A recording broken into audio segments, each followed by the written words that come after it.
So where? I guess let me start there, man. Where did the Chopper hate start, man? I mean, Chopper at the beginning was great. Like, I still vividly remember his backstory being one of the more memorable backstories when I was watching the anime itself. And then he just died. Like right after Drum Island, he just became this. Oh, I'm cute. The gimmick, like his whole. Oh, I'm hiding, but I'm actually really here. Like I just wasn't laughing. I'm like, that's not funny. Jay, is Oda a reliable source? No. No, he's not. What's going on, everybody? Welcome back to the Strawhat podcast. Today, we have another special guest on the episode with us. We have a legend with us. Or, did I say legend? We have the legend with us. JD Legend joins us on the episode today. And before we bring him up, I just want to put out a little video, just in case you don't know who this man is. Before we actually bring him up and start the conversation, let's just see a little bit and learn a bit about Mr. Legend himself. Ask me, they're like, JJ, why don't you like Chopper? And I say it just because I'm a hater. It's just that simple. People like him just because he's cute. I don't like his hat, right? You don't like him because he's different? No, I don't like him at all. Like, I just don't like him, period. You know who's different?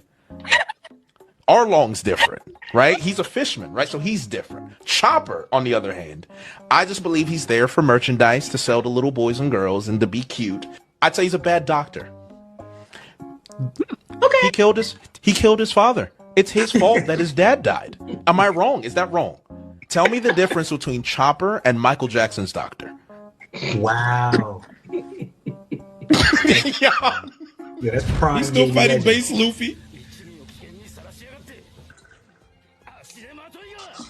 Leopards are African. Oh, please don't piss me off. African. How did you do that? Yes, this is what I'm asking for. Yes. Yes. 3/5 sword style. This is the one I blew up in the comment section. I just remembered it. Minority hunt. You don't understand agenda piece. When it comes to agenda, it's basically what you would say is a theory. People who make theories, they are predicting what Oda is going to do in the story. And if it does not happen, the theory was wrong. They had the wrong expectations. There is no difference between theory crafting and agenda. The only difference is that most theorists will just say, I got it wrong. While some people who have bought into their agenda to such a degree that they've made it their identity will say, nope, dropping the story. I've seen people do that. I didn't drop the story after Wano. I didn't like Wano. I may have taken a break, but that's mainly because there's a lot of things I did not like. The point that I'm trying to make here is when we're talking about agenda piece, just specifically the term agenda piece, it is satire. This is passion. This is purpose. This is creativity. The creativity that I put into this community has been one of my favorite things to ever witness because now agenda piece is far beyond Sir. Jay himself. What's going on, man? Welcome to the Strawhat podcast. How are you doing, my friend? Good to talk to you. Doing good. It's a Monday. It's snowing outside. Probably not going to stick, so we'll be all right. But overall, I'm happy here. I'm happy, man. The preview was hilarious, man. It's crazy. Hell yeah. Act wild. That Michael Jackson comment still is probably the craziest thing I've said. Yeah. That's prime JD Legend right there. Prime. Yeah. I was like, wow. Was that off the cuff or like had you thought It was about off that the prior? cuff. Off the cuff. God. Like, I was about to say, I think like, I've been watching him for a few years since he's been making videos with Brago talking about the hockey rocks with Law and Kid on the roof piece. I think most of the things he says, unless he said it in another video already, most of the things he says is like right off the top. I'm not even gonna hold you. I don't even be thinking. I just say it. It came to my mind. I'm like, oh yeah, this works, and I'll just say it. That's it. Yeah. I was shocked when I said it because when I said it and then I saw her face, I was like, oh, I said something crazy. Like she couldn't believe it. And that's the first time she met me, so you gotta understand, like that's a risky thing to say. She'd be like, oh yeah, I'm gonna talk to this dude again, right? So, but you can't deny that, like it's almost identical. Like it's kind of identical. Yeah, it's like I'm sure he had mean to kill him. Like, he shouldn't have done that, right? He just shouldn't have done it. Yo, Yo, I've seen that man. video 5 times, and every time I see it, I still laugh, bro. This is one of those type of things. I agree. Look, That's an insane comment to say. She may not want to talk to you again, but then again, she might be like, "Yo, his logic might be logicking here. You never know. You never know, man." Yeah, Carla's great, man. All the book talk girlies are great. So it was a great time. Shout outs to her. Shout outs to Cheddar. Facts. Book talk girls. They up right now. So where? I guess let me start there, man. Where did the Chopper hate start, man? Because I have another guy on the pod that was gonna be here, but he's not here now. This man loathes Chopper to the core. To his core, he hates Chopper. So I didn't understand it when I first got into the fandom. I didn't get it, but I'm finding out more and more people really, really hate him. And I'm starting to somewhat understand why. So where did this start, man? Tell me about this. It's funny because I feel like the Chopper hate is multifaceted. There is some of it is just based on pure like inherited hatred, right? So like I grew up watching King of Lightning. King of Lightning is like, you know how like Kobe looks at Jordan. I look at Cole like my Jordan, where it's like my style of content creation, the type of content creator I wanted to be, basketball references, constant jokes, funny edits, off the cuff. Like that's King of Lightning in his pure form, right? Top peak Cole during Whole Cake Island, like that's to this day the best reactor ever, right? That to me. You heard this all before, Ree. You've heard this all before. That's what I'm saying. Like Toriko, with Bleach, We Them Boys. Like you don't know about We Them. Like it's just like he comes up with names. He comes up with names for everybody. Like Charlotte Charles, good men. Yeah, Charlotte Charles, Barkley, Katakuri. Like where did you even come up with that? He put Space Jam memes on Katakuri. So it's just like I learned a lot of my craft from him, and his Chopper hate is like 10 times worse. This man took a video. He went to Anime Expo, took a video, and was actually shooting a Chopper plushie with an AR. On like with an actual he took a Chopper plushie to a shooting range and was shooting the Chopper, animating the sounds of Chopper as he gets hit by the bullets. Go faster. Oh man.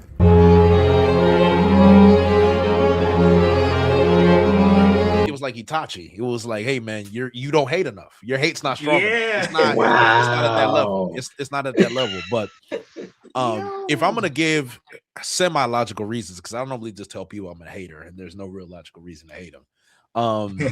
Fair. I mean, Chopper at the beginning was great. Like I still vividly remember his backstory being one of the more memorable backstories when I was watching the anime itself. And then he just died. Like right after Drum Island, he just became this. Oh, I'm cute. The gimmick, like his whole, oh, I'm hiding, but I'm actually really here. Like I just wasn't laughing. I'm like, that's not funny. Like I'm not laughing at that. And then afterwards, it was the old shut up, like stop complimenting me, haha. I'm like, I'm not laughing at that one either. And then he just became this gimmick, side character. Right. And what I really loved about him was the fact that, wow, this guy's a brilliant doctor. And then he went from being a brilliant doctor to just giving everybody bandages and having a stethoscope. And that's it. And I'm just like, bro, like, what does he even do? So then when everybody's like, oh my God, I love Chopper. Chopper's so amazing. I'm like, why do we like him? Like this, it's just like the more everyone likes him, the more I hate this little nigga. I'm like, yo, come on, let's do something here. The only other time Chopper really like came alive again was at Ennis Lobby when Usopp got messed up by the Frankie family. And you see the way Chopper stepped up, but Chopper was like, hold on now I'm mad. I was like, I'm seeing Big Chop now. Chop, he's no longer the gimmick now. I'm seeing Big Chop pull up. He was walking kind of like down. He was walking down. He was walking him down. Like he really did. He stood up. I was like, Chopper standing on business. He a grown man right now. And then in this lobby, like Monster Point Chopper, all that stuff was cool.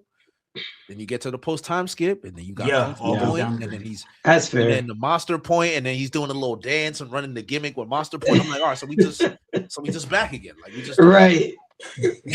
No, that's fair. It's crazy. That's totally. When I saw the dance in Monster Point, I was like, okay, bro. Like I was like, we losing recipes. We lost recipes, bro. I was like, Chopper lost the plot at that point. Like I just couldn't believe my eyes, man. I was shaking. I couldn't do it. So basically, because where he's at, it sounds like you're there too. Post time skip was really where you were just completely done with Chopper, it was kind of building up to that point. I'm assuming he didn't even meet the expectations you had up to that point. No. Expected him after. No. Okay. Yeah, clearly. Nope. Not at all. Is there any redeeming for Chopper? Is there anything he can do that would allow you to start liking him again?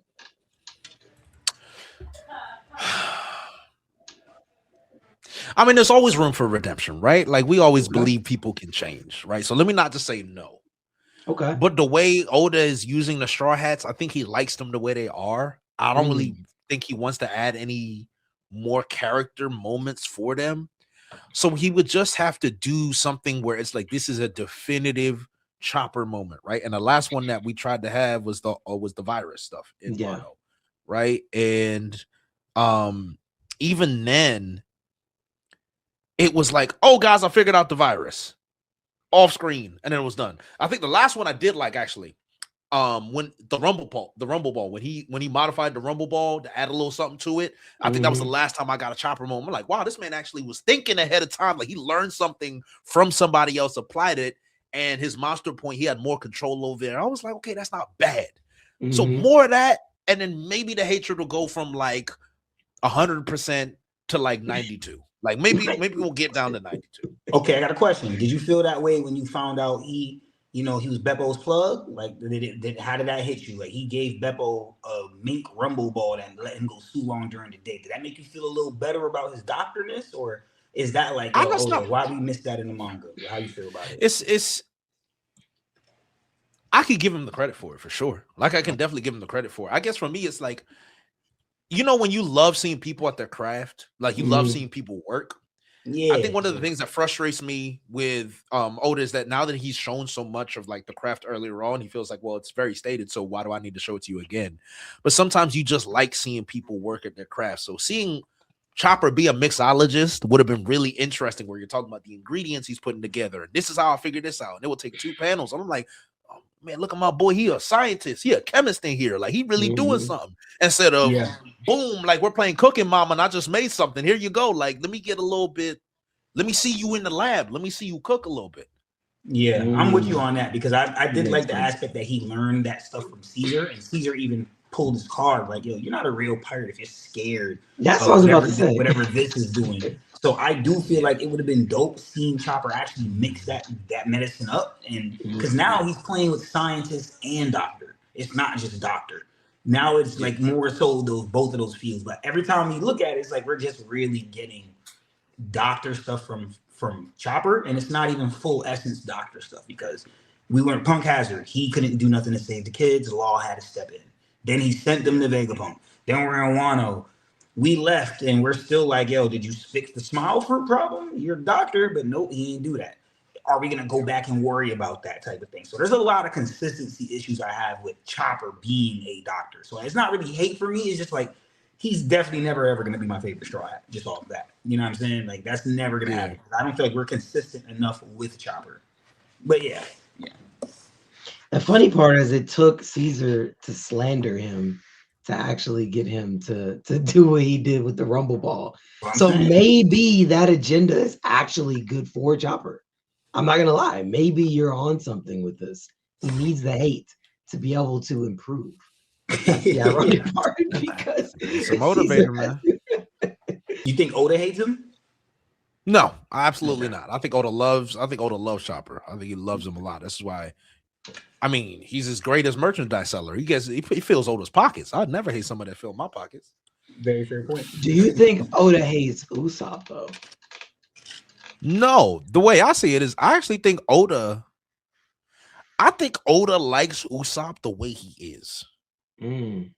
I think Usopp actually likes Oda. I think a lot of the things that people are asking for, Oda don't really care for.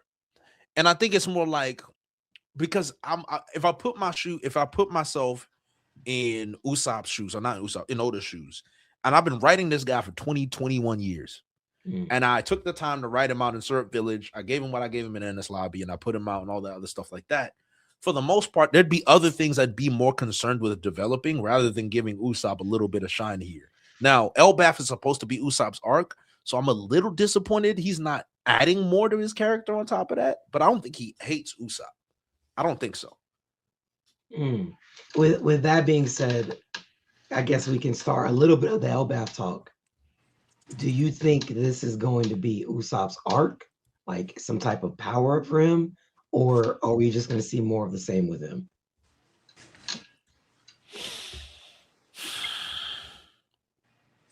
My cynical side says it's going to be the same thing as Frankie and Vegapunk. Yeah, the same thing with Zoro and Wano. I think we really liked it. We were begging for this. We're definitely going to get this character moment. We're definitely It seems like every arc, Brook gets more development than every Straw Hat that's supposed to get a development. Like in Whole Cake, right? We got the year of Sanji. We got a lot of Sanji, so no problem. But we got Brook. Brook was like the star in Whole Cake. Brook is now getting relevancy again in Elbaf. I mean, in Egghead, I mean, you had Kuma and Bonnie, so there wasn't really any room. But we had a bigger ramen moment than a Frankie moment, right? Which is kind of shocking, considering it's like Frankie's been.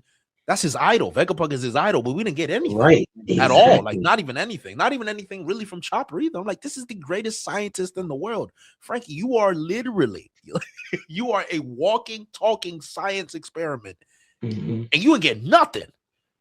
So that's why, for me, based on how he's been moving lately, I think he will give Usopp a moment, but people are going to be disappointed. I'm projecting that people are going to be disappointed. I've already disappointed myself to the point where I'm just like, hey, man, like I'm not expecting anything. So if we get one, I'm happy to be wrong. But if we don't, I'll be all right. I'll just say I told you. I'm not even mad at that, because my thing since before we even got into Elbaf, I've always said if we get anything for Usopp, we might just get him being more brave, not like fully a brave warrior of the sea, but just less scared. Like that could be a big upgrade for him, because the moments where we've seen him actually being brave, it's been impressive. He's done things that we haven't seen him do otherwise. So I completely agree with you. But here's the concerning part. If Van Auger is his final opponent, how do we get there from here? If Oda continues writing him this way, that's the scary part. If Van Auger is his final, yeah, go ahead, Jay. My bad. No, I was just making sure. Yeah, go ahead. Say what you want to say, because I was. I was just gonna say. I personally think if Usopp works out just staying composed, he triggers the observation hockey all the time, and just that slight difference in his character makes a whole different Usopp. He's still Usopp, but he definitely, in that sense, he definitely gets more going for him. But I don't know if he's gonna get Ragnar. I don't know if he's going to get some crazy power up on Elbaf, but I do think he gets his mental more under control. That's more so where I'm at with it. We're going to see a lot more confidence in his moves, kind of like how he did his Stampede. Outside, the bullet holding you by the nose and the face. Besides that, yeah, I think we're going to get way more for Usopp. He just has to get his observation right, because Luffy already believes in him. He's like, yo, you could have took care of that cat, bro. You just kind of just need to chill out, you know what I mean? And Usopp's like, you're right, but I woke up in his mouth, so I couldn't. There was no composure to be held there, So no, there was. Yeah. What's your thoughts as far as the Van Auger, if that ends up being his opponent? He's not gonna win. Yeah, he needs more.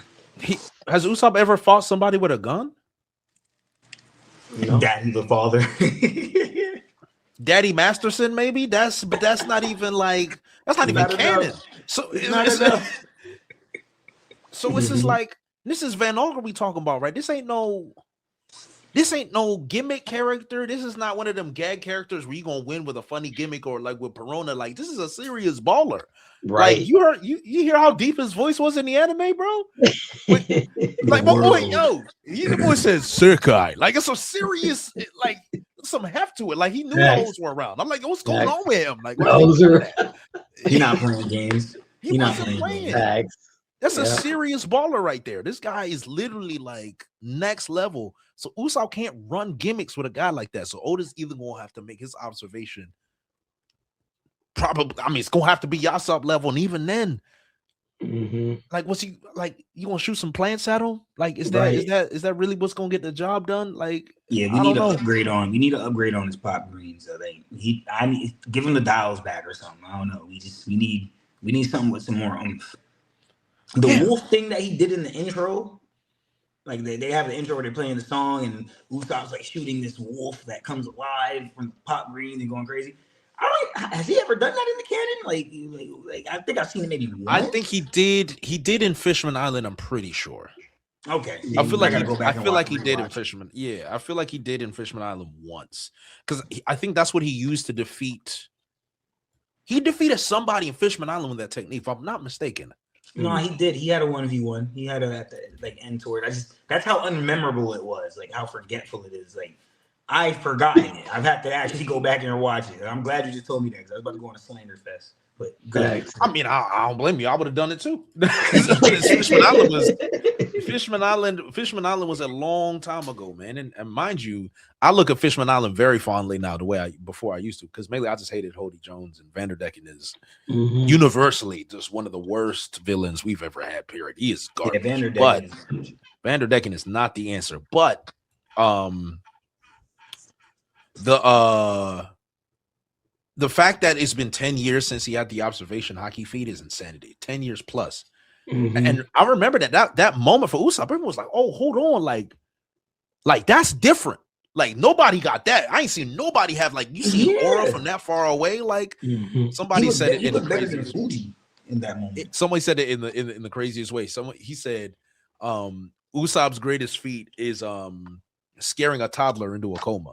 And I'm like, come on, man. Like, you don't gotta say it. I was like, you ain't gotta say it like that, yo. Like that's just so disrespectful. But it's not. But they're not wrong. That's the worst part is that they're not wrong. Our guy's God would have loved that comment. Our guy's God would love that comment because he loves when kids get anything they are undeserving of or whatever. Yeah, that would. And he loves Usopp. So Usopp putting the kid into a coma, trauma breeds conquerors, as my boy always says. So that's what I'm saying. It's crazy. It's like, man, we ain't got absolutely. Yo, man. So Jay, give me your because you're Mr. Agenda piece. Okay, so I gotta find this from you. Okay. Top 3 favorite agendas of all time. What would those be for you? Across any arc, ones that you loved and latched onto. Maybe they didn't pan out, but I'm curious what those would be for you. Because you're Mr. Agenda piece, okay? So I gotta find this from you. Okay. Top 3 favorite agendas of all time. What would those be for you? Across any arc, ones that you loved and latched onto. Maybe they didn't pan out, but I'm curious what those would be for you. I mean, Dragon Staring East is one of my all-time favorites. I knew he was gonna say that shit. It's my favorite because it's the most noticeable one in the manga. The triple dots and the staring east, and basically Dragon doing nothing because it's the most believable agenda, and it's the most people can't truly fight because he really didn't do anything. And I remember someone in my community counted the amount of times he just had triple dots. It was shocking. Like, it was genuinely shocking. I was like, yo, Oda, why are you even doing this? Like, he's just standing there mogging all the time. And then, the staring east thing is hilarious because my man, like he's just performing. Dog. Like, he's just performing. Like, that's really what it is. Like, you know, it's just like I was like, yo, if you Muslim, I get it. Like, you staring to Mecca, I get it, but you're not Muslim, dog. Like, you're not. He didn't take his shahada. Like, what is he talking about, dog? So that's hilarious. That one for sure. There's one recently. There was a Mihawk one that actually just came up that made me laugh really hard.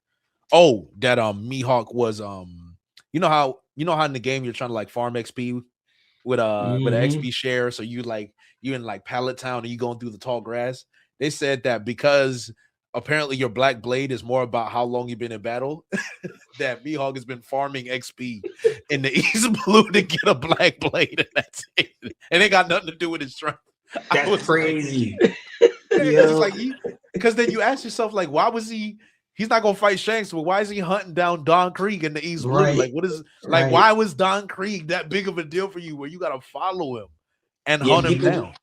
People were saying that because we go back and we plug in certain things that we find out now. In the panel where Gin is talking about Mihawk, there's a man that dismantled 50 ships.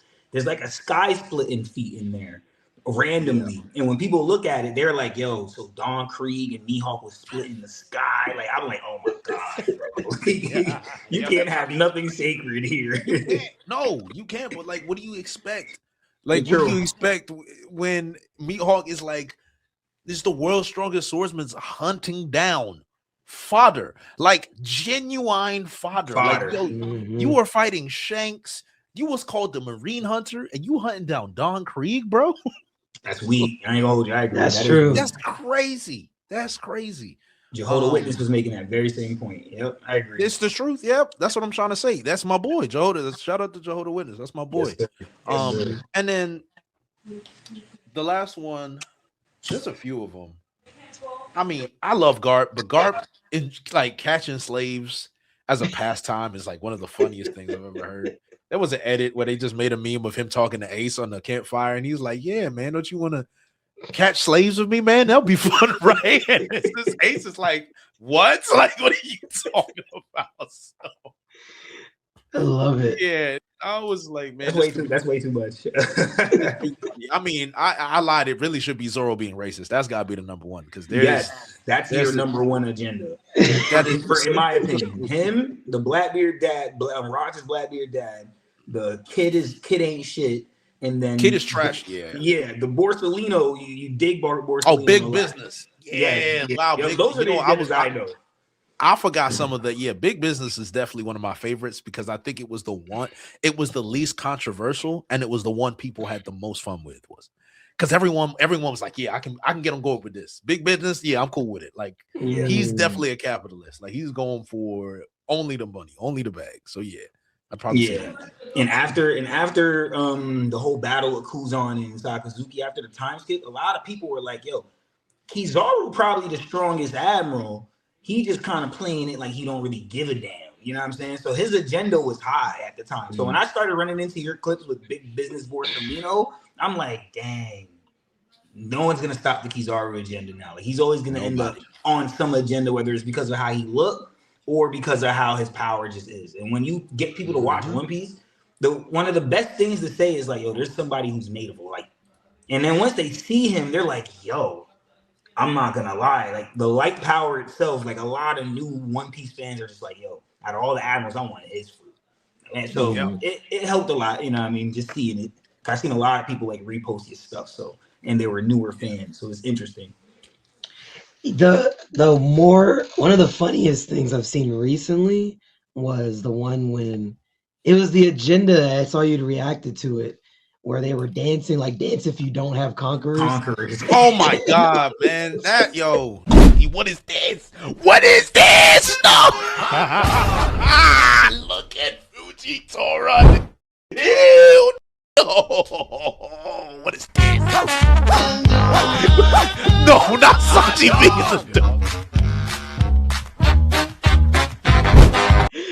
bro, I thought I was going to pass out. I thought I was gonna pass out. That was one of the funniest things I've ever seen, bro. I couldn't. Did someone like one of your communities make that? Some of your communities? Yes. Yo. They got too much time, too much creativity. I was like, what's wrong with these guys, man? It hurt my soul seeing that because I'm one of the people that like argue, yo, they all got conquerors. We just ain't revealed yet. So when I saw that, I was like, oh my gosh, this is tough. I don't want no one I know to see this and send this to me. It's gonna break my heart. Because Sanji was there. I love Sanji. I'm like, man, look at Sanji. Sanji was the dog. I said, man, they doing him dirty.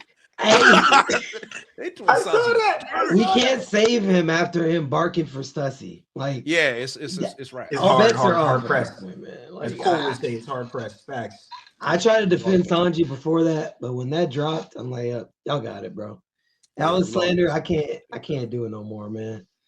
But I do want to ask too on that same point. Are you an admiral guy? Because I know you like Big Business Borsalino. Do you think these admirals have conquerors, man? I guess we just got to get it out and ask. I mean, Garp has it, so they could.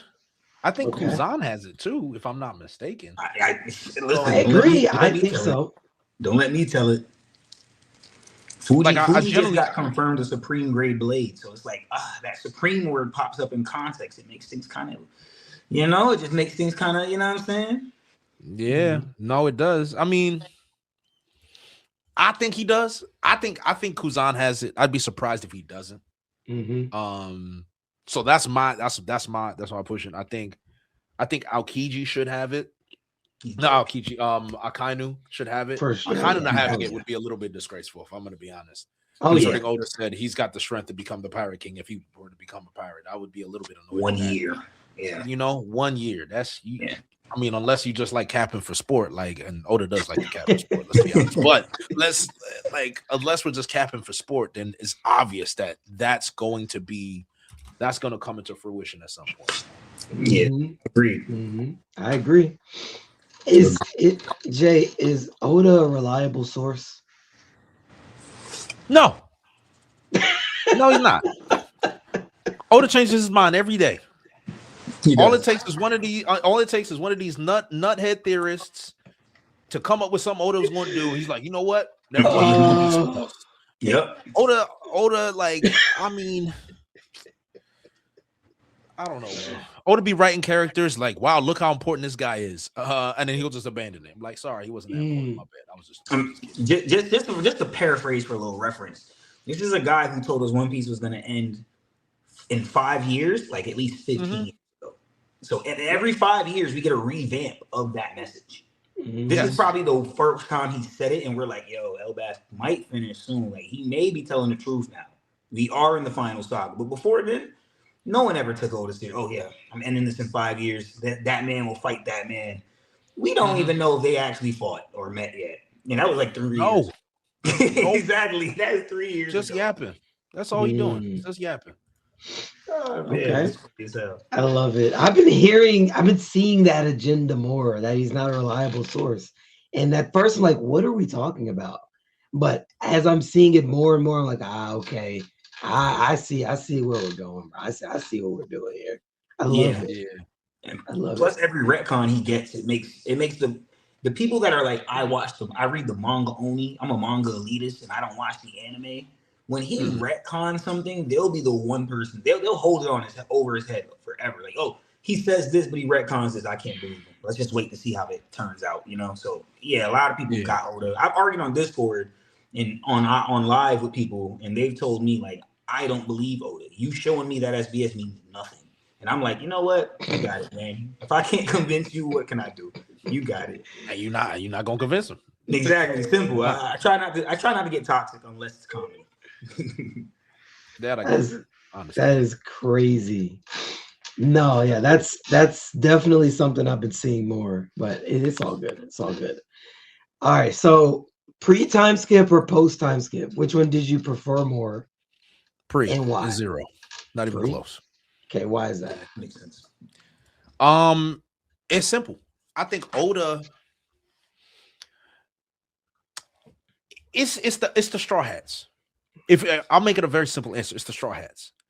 The Straw Hats, the reason we love them so much is because of who they were in the pre-time skip.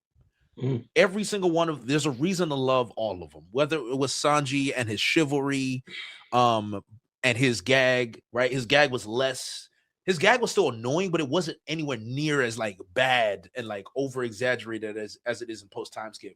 With the nosebleed and everything like that. But there was also like the crew dynamic because there was a lot more of them still getting to know each other, right? There's no big overall overarching plot coming forward and they're still just kind of adventuring. There's a lot more time for them to just be Straw Hats. So you see a lot more relationships, right? Sanji and Zoro. The relationship between Sanji and Zoro was at its best pre-time skip. Nami and Luffy at its best pre-time skip. Nami and Sanji. Bro, it's Nami and Sanji in this lobby. Nami just looking at Sanji like, bro, your chivalry is so stupid, but I respect you anyway. Like, it's just little stuff like that, like Usopp and Zoro, right? Zoro encouraging Usopp at Syrup Village and then getting mad at Usopp for leaving the crew at the same time, and then actually Luffy being challenged as a captain on the ship. Like, Luffy's leadership was questioned by Zoro on the ship. Like, Luffy had to have a serious moment within his crew and to deal with the internal conflict of the crew. Usopp, like it seemed like they just had a lot more autonomy. They had more of their personalities, and that's just because of the fact that there wasn't such a big overarching plot that Oda had to get to. So we spent more time focusing on the character dynamics, and it was those character dynamics that we fell for with all of the Straw Hats. So it's always going to be pre-time skip for me because, like, I think one of the most underrated arcs pre-time skip is Skypiea. Mainly because I think Skypiea is the funniest, probably one of the funniest arcs, maybe top 3 funniest arcs. But on top of that, it's like Sanji, Usopp, and Luffy traveling there first, and just the shenanigans that they were up to was hilarious. Zoro and Chopper having to be a grown man to protect the ship, and then actually running into somebody who's way stronger than him. But hey, look, my little man, he fought his hardest. He got washed when he fought hard. I was like, hey, look, I slander you a lot, but I respect you. Like, I really did. Like, Robin and Zoro, that dynamic, like when Robin ran into NL. And Zoro's like, bro, you never shock a lady, bro. Like, what are we on? Like, we not hold back a little bit. Do you know what I'm just like? You're just seeing like so many different dynamics, and I mean, just Luffy and Nami. There's so much Luffy and Nami dynamics from Arlong Park to Skypiea, right? You just get everybody gets their own unique relationship throughout the entirety of pre-time skip. So for me, even though it's probably more action and more like big, moments in the post-time skip, nothing will ever beat that day-to-day watch. Like, if you just sit down and restart One Piece on Netflix, you can't tell me you're not just chilling. Like, you're just like, wow, this is good. Like, it's like background noise, but it's like, wow, hold on, I love this moment. Oh, wow, like Luffy's climbing the mountain and he's bleeding, but he's doing it for Nami and Sanji, who are completely knocked out, and you see Luffy really, like, you're not even seeing Gear 5 Luffy, overpowered Gear 4 Luffy. You're seeing Luffy, no gears, just grit, like real grit and grind. Like, I'm gonna show up. Yeah, you know what I'm saying? Facts. In zero, bro. In zero. I'm telling you, it's in zero. Okay, what's your favorite 3 arcs pre-time skip? Well, it's cheating because then it'd just be like Sabaody, Marineford, and Ennis Lobby. But like, I want to put some like I want to give a highlight to 3. Okay. And my highlight for the 3 is Arlong Park. Love Arlong Park. If you're separating it, if I can, Jaya. I love Jaya. Okay. Love Jaya. Jaya's like one of my favorite. The Blackbeard speech, Bellamy, Luffy, Zoro in the bar, Mont Blanc cricket, right? And the story of Norland, right? Just great stuff. Great narrative. And then low-key, Impel Down. I think Impel Down's underrated. I like Impel Down a lot.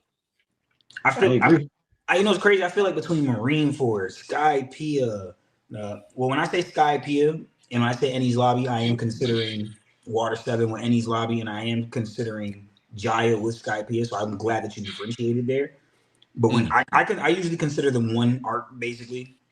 I know it's not, but like when you consider Impel Down with Marineford and then all of that, I feel like there's a lot. Like pre-time skip is stacked with good arcs compared to post-time skip, where it's like in the manga post-time skip hit, but it's like in the anime, goddamn, we had to watch Whole Cake Island. We had to watch Luffy get thumped for episodes. You know what I'm saying? Before he really buckled down. Then Dressrosa, it was over.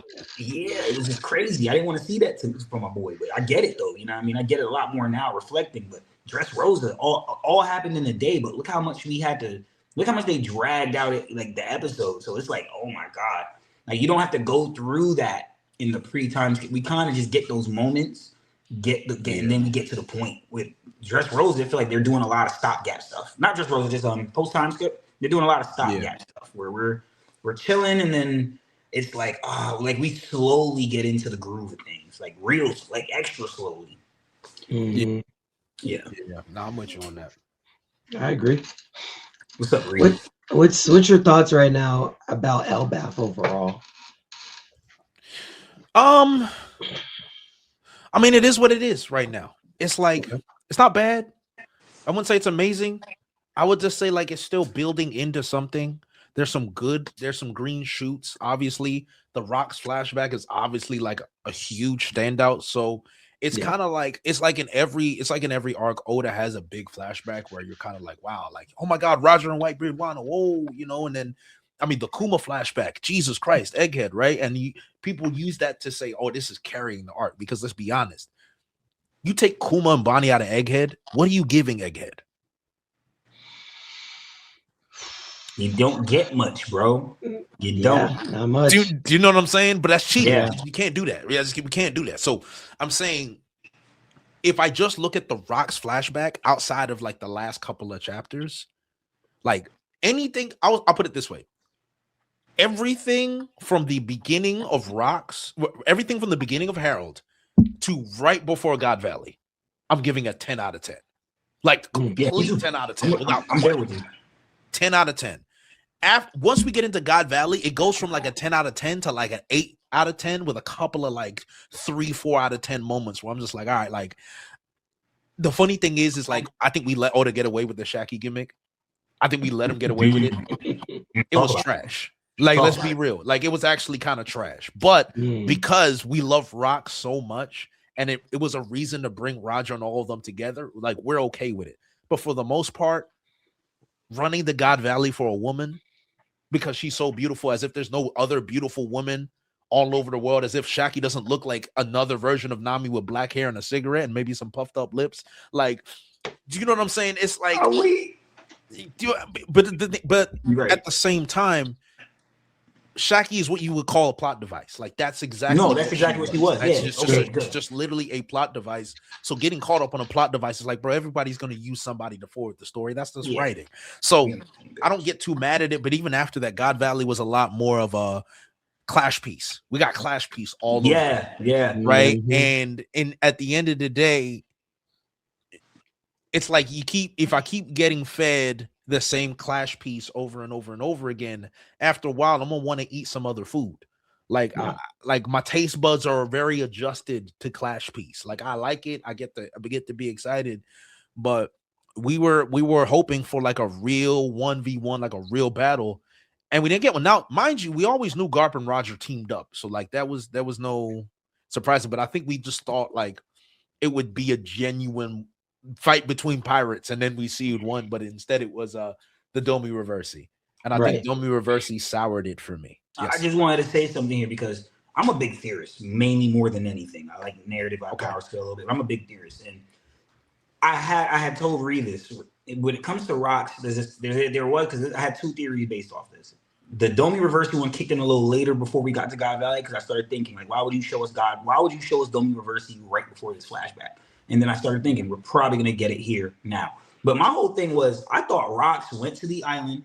He probably couldn't face Roger and Garp at the same time because they're all three around the same power level. He probably just got a devil fruit and went crazy. He stole one of those devil fruits and went crazy and probably flipped out on the island. But then we got Domi Reversi, and it did kind of sour it down because the greatest feats we got from Rocks in that fight, we can't even give him the Rocks because it wasn't really Rocks. It was Rocks Domi Reversi. So we can't even say Rocks flipped the sky in full essence. You get what I'm saying? Because he never got that for real. He was possessed. So it's like weird. Yeah. And that was my thing. And that was one of my issues. It's like we never really got what we were asking for, right? And that's fine. It's he's the author. I get that. I'm not trying to like really bark up any trees like that, but it does let you down a little bit. So on that point, it's like Rocks the character, love him. I love the character, the tragic end. But once we get back to Elbaf, we're kind of just like, all right, well, now we back home. Like what's going on at home? What's the major point? And I think because regenerating villains have always been a sour spot for me in general. Like, for example, think about how people view the Boo saga, right? As a kid, I loved Kid Boo.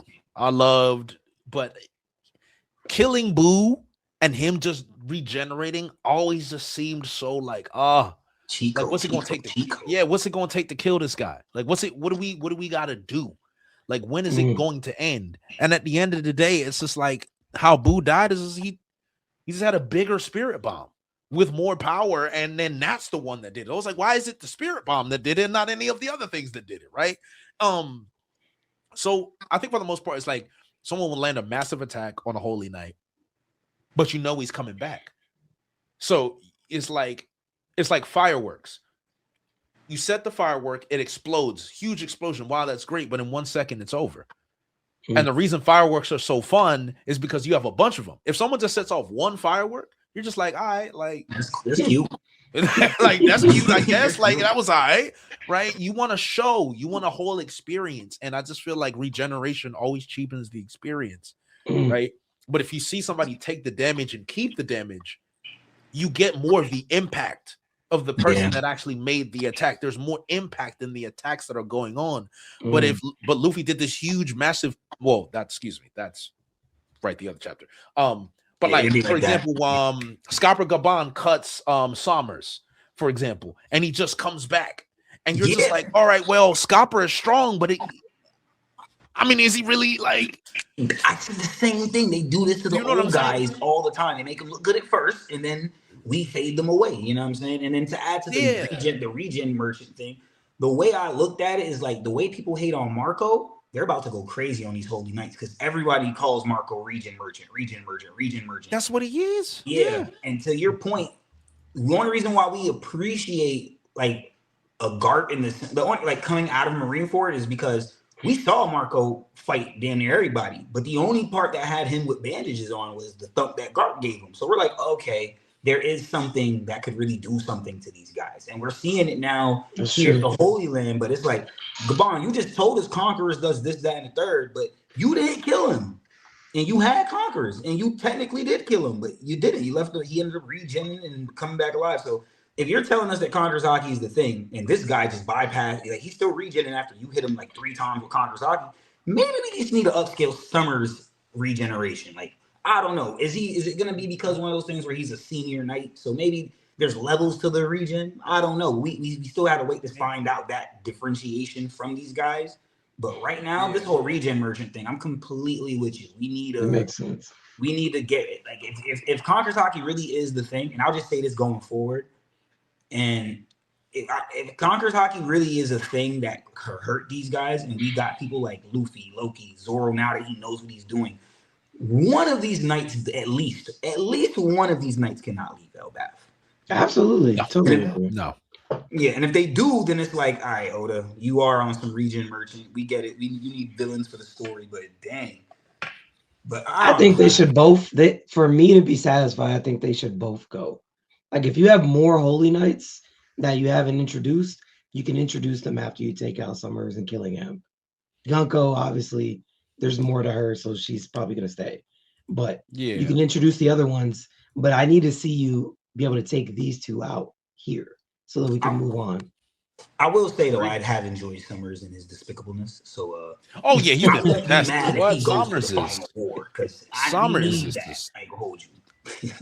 I mean, it just from a villainous standpoint, Sommers is primetime comedy. Like this guy is like the definition of I am a despicable nigga. Like that's it. That is who I am. I am despicable. Period. Like I am like he is like take Tanjiro and just Domi reverse Tanjiro. And that is Sommers. That's exactly what he is. Like just the purest hearted person you could think of. And I love it. Do a complete 180. And that is Sommers. This guy is sick. He's bro. Oh my God, bro. Like if he was in the Epstein files, I'm sure he would actually frame the Epstein files in his wall and say, yes, look at all these tweets. Yes, and laugh. Terrible, dude. He's a terrible, terrible person, bro. Is he the best written villain so far to you, or where do you rank him amongst like the best villains? I want to say written. He is the most evil villain for sure. Okay. In terms of so he's like Dolphy mixed with Blackbeard mixed with but just on the evil like, exploit part, not on the like the menacing part. Because think about there's certain villains, right? There's villains that got ideologies that are cunning and smart, right? Crocodile Dolphy. These are the cunning, smart villains. There's villains that have the god complex, right? Enel, you love him, right? There's the battle mongerer. villain, Kaido, right? Kaido. There's the guy that's bitter against the world. You have Arlong. Then there's the villains that you have that are just evil for the love of the game. There's nothing to them. They're just evil. Those are the ones we remember. The funniest people like Dio at the beginning, who's just doing stuff for no, like throwing dogs in ovens, just to get under somebody's skin, just to celebrate the death of somebody. Like just real love of the game villains. Yeah. That is what Sommers is. So that's why I say, in terms of just pure evil, ethical hoops, I'm thinking like, think about Jamal Crawford, think about Joe Johnson, those ISO one-on-one basketball players that are just there to hoop. They're just there to hoop and nothing else. That's what Sommers is as a villain. Yep. Just a straight up ethical villain. Yeah. I think it's got me thinking that Oda will probably keep him alive till like the very end, because the fandom will hate him so much and want him to be taken out. So he might actually end up keeping him, which is hilarious. Yeah, and the lines are blurred right now. Like a lot of the pirates are like, they're pirates. So calling like people being evil pirates, the only super evil pirate I would say we have right now, but he's super tactical at the same time, is like Teach. We already dealt with Kaido. We already dealt with Doflamingo. Everyone else, Mihawk and Croco, not evil. You get what I'm saying? Crossgill not inherently evil. Like the only people that like we see that have some evilness in them, and I still do think Blackbeard is like freedom, just chaotic freedom compared to like Luffy, who's actually joyful freedom. Yes. So we need we need some villains. That's why I'm so glad we got Shamrock and the Sommers coming into this, because we need a Shanks-like character but stoically evil. So I love that the evil Shanks theories were going on for like 10 years plus, and then Oda's like, all right, bet I'll give y'all that. We got Shamrock now. Granted, we still got to find out a lot going on with him, but he's Shanks on the other side. So I'm looking at him like he's not going to be the good that Shanks got. Shamrock probably like that if you a holy knight, if you gang for real, but outside of that, he's not rocking with you. Yeah. Sommers the same way. Sommers is like, yo, I'm not trying to pick a fight with a Yonko, and so we going to do this. Also, if something goes wrong, this ain't even my fault. This big boss fault. They should have. They know.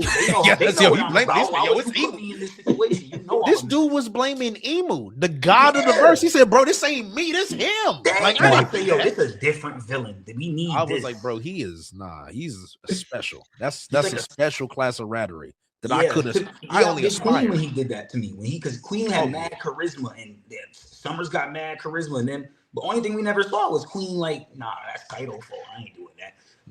This guy doing that. Sommers is like, nah, this is boss fault. I know I'm gonna figure out a way out of this, but this is the boss fault. I'm like, yeah, this guy's different. This guy's toxic. We got the last question I'm gonna ask for you before we wrap. Nika and myself, we have our own agendas. Nika's on the Shamrock agenda. I want him to tell you about it. And I want you to tell me where you stand with that agenda, if you're going to side with it or not. And I'm going to tell you my agenda. And then tell me if you stand with it or not. And then we'll wrap and we'll get up out of here. Wait, to be fair to him, I also want to hear a JD legend, either a super passionate agenda you got or something that you keep it in the cut. Release, go in the bag, give us something. You know what I'm saying? But I didn't know he was going to ask me to unpack the Shamrock stuff.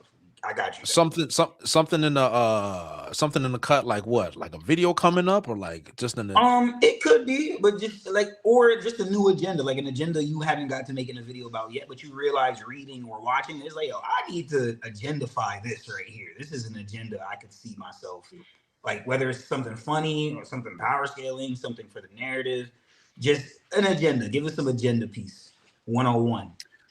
Well, the one that I had for a while was Loki joining Blackbeard's crew. That's the one I was really going for, just because of his idolization of Rocks and him finding out that Blackbeard is Rocks' son. Loki still kind of being, even though he's good, he's still kind of more chaotic, neutral rather than actually good. And Blackbeard is very good at pulling in the chaotic neutral, right? You're looking at Kuzan where he's like lawful neutral, right? He's kind of like right in there, but he still got him. And like Loki wanted to sail the seas. He wanted, you know what I'm saying? So I'm just like, Harold should have joined Rocks, but he didn't. So Loki's like, oh, maybe I do where Harold went wrong and say F the government because Blackbeard want to kill Emu. So I might slide with Blackbeard if Luffy not trying to fight Emu. Like, that's really what I've been pushing. It's harder now when you look at the devil fruit he's got, because it seems to be a lot more mythical. But at the same time, I'm still pushing for it. There's a way for it to happen. I'm still pushing for it. Okay, let me. Ree already see my face. He already know where I'm going. I've said this before. You just laid out all the plot points there, and I'll add this last point to your theory. Rock knew he needed that devil fruit in Elbaf. So if Teach is to know this information, it's either, for me, the way I see it is Teach is either going to go after the Needhogger devil fruit for himself, or he could try and recruit this guy.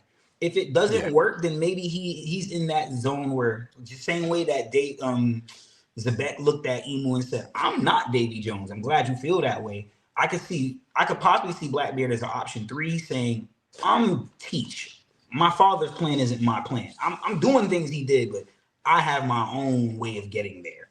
You get what I'm saying? But everything he's done so far seems very like on board with the Rock's plan. So for me, when I look at Loki, and Loki is the type of, even the way he's talking in 1175 and 1174, and every time we get him, the way he talks is like he's free. He wants to be free, but he wants to be destroyed, or like chaotic free. The same type of thing you just said for Blackbeard.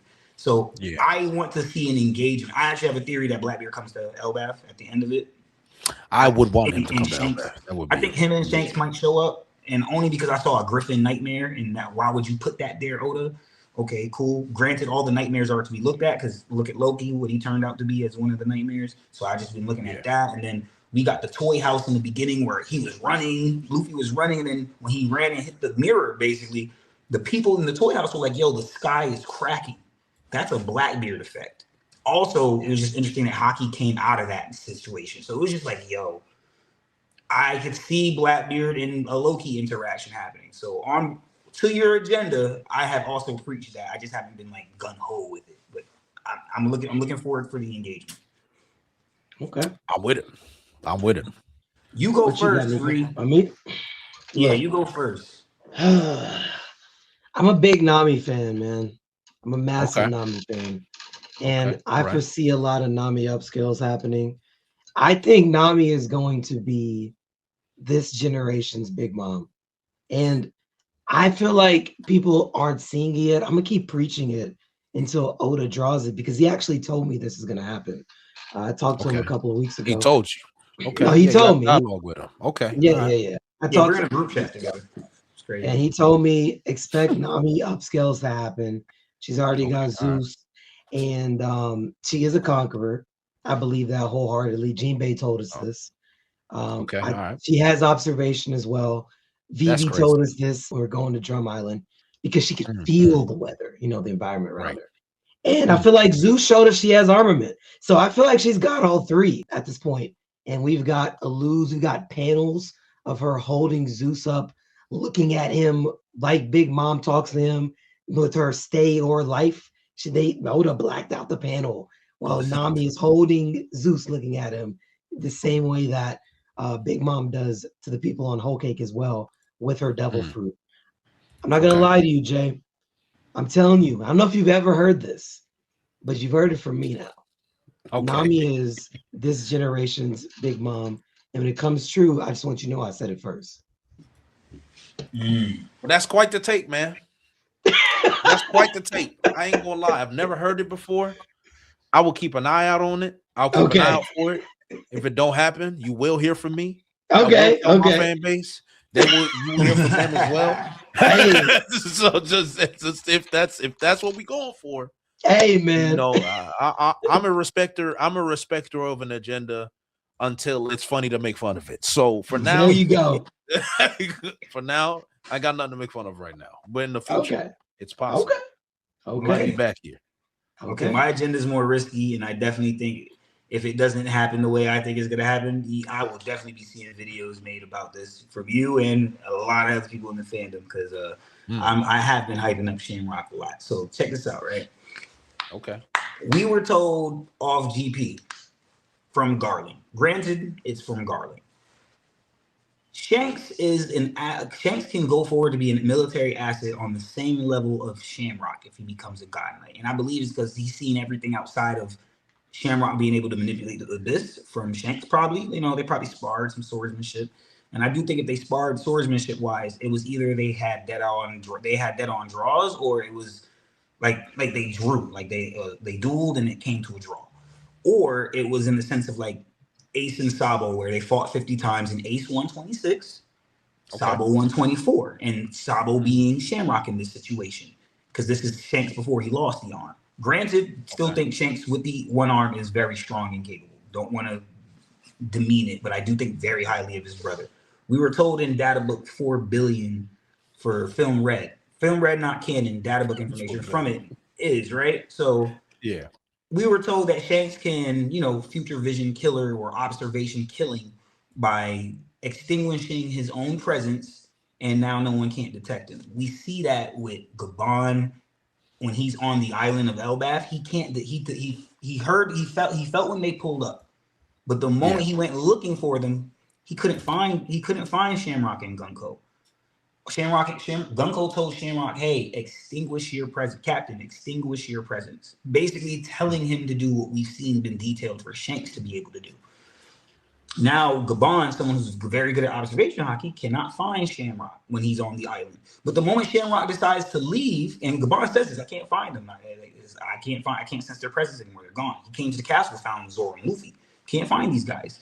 But when Shamrock leaves and brings the other guys back, now Gabon's like, they're trying to hide, but I can sense the three of them out there. That's when they're sitting down eating, and Killing Him is pulling the salt out of Sommers' head, and Gunko sitting there listening to New World by Brooke, bumping that, that new Brooke album.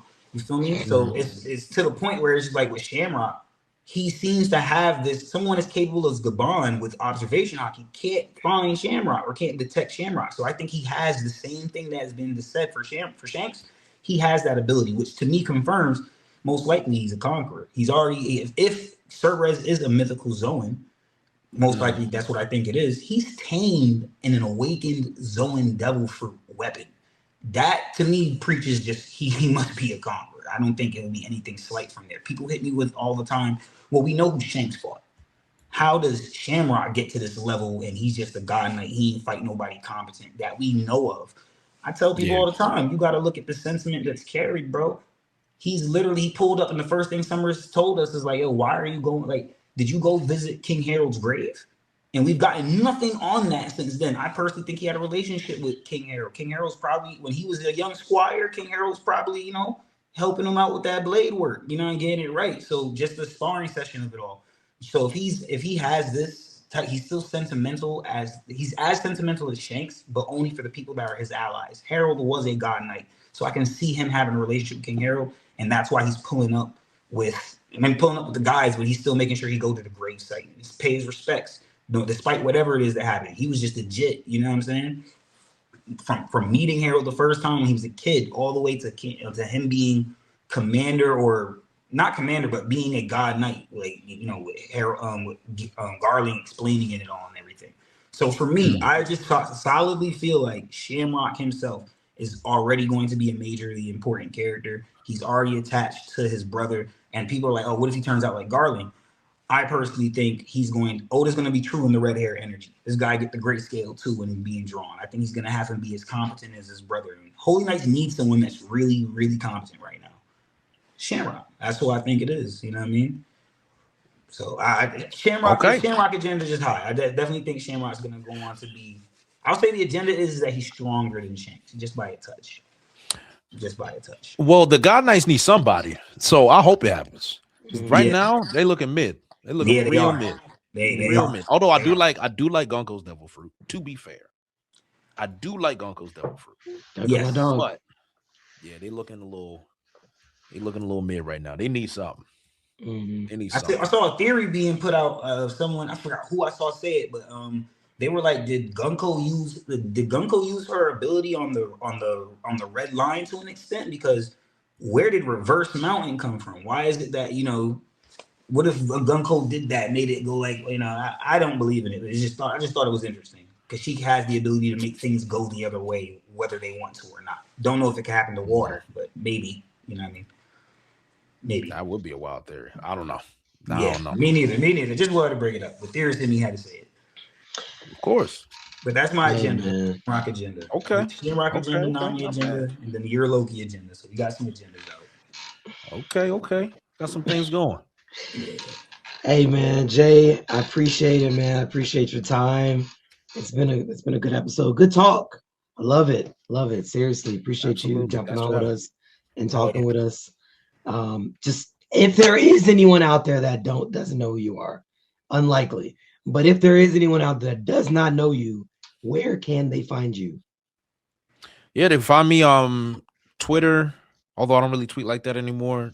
Instagram, TikTok, Twitch, YouTube, all JD Legend. I've taken that name as my own now. I've trademarked it. That's it. Yeah. Awesome. And JD Mr. Legend. Yes, sir. That's it. Anything involving JD Legend, you'll find me there. So yeah, just supporting, branching out, making a little bit more content. Newer videos on general anime and commentary on anime. Trying to keep it within that space for now. So yeah, if you want more content from me, different content outside of One Piece, definitely check out the new videos coming. Yes, sir. Love it, man. All right, guys. Appreciate you guys watching, and we'll catch you guys in the next episode.